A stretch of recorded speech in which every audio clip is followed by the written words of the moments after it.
Sa mga par, sa nagtatanong na visor natin kung paano ba natin nakabit, basic lang naman eh. Una niyang par, isisentro mo muna siya. Yan, katulad yan, no? Kung okay na siya, ganyan, isisentro mo lang. And then, pag sentro mo, hawakan mo lang siya. Tapos, kukuitan mo lang siya rito na kahit anong matulis na bagay para magkaroon lang siya ng mark. Kabilaan na yun. And then, basic, butasan mo lang par. Tapos, pakita ko sa inyo yung ginamit ko na yayamanin. Ayan. Tapos, yung visor nito pa na stock, nandiyan pa rin siya. Hindi ko tinanggal. Yan lang ka-basic par. Pakita ko sa inyo yung kabila.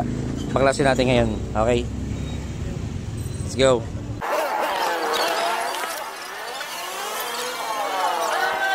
So, yung mga par, baklasan na natin. Yan, pagkatapos mo siya butasan par, ginamitan ko lang siya ng clip. Ayan.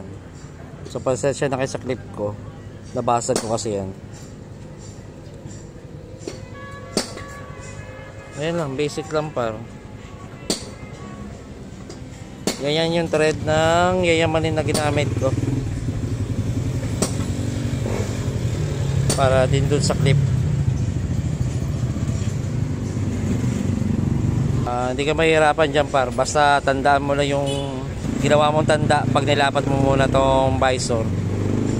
Syempre nasa sa'yo kung pantay ba sa sarili mo, hindi. Syempre malalaki na tayo eh. Okay, so ganoon lang par. Yung stock na visor andyan pa rin. Tapos ang kinat ko pala rin dito pala, ito yung mga ano nya, bracket kasi dyan ang paglalagyan, or di ko alam eh, parang ganito. Yan, yan, yan. Yan, binaklas ko yun dyan kabila, pati dito sa baba. Yan. Kinat ko rin yan para mag-fit. Hindi masyadong umbok. Hindi parang mga ganito kasi yan, no? So, yun lang par. Basic par. Okay? Let's go. Pahabol tayo par. So, kung gusto mo ng ganyang visor, yung link nasa comment section, okay? Let's go. Cheers! Par, may pahabol din pala tayo par. Ito, yan, naka-visor din sa tropa.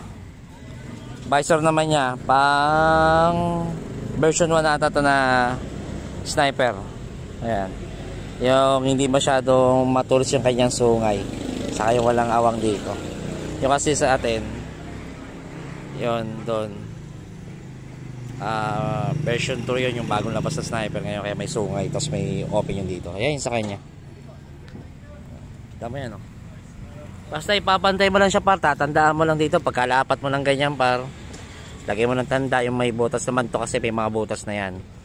Tandaan mo lang siya ng matulis na bagay para yun na yung bubutasan mo. Tapos yun, alright, okay na par. Let's go. Aray sa inyo lagi. Let's go.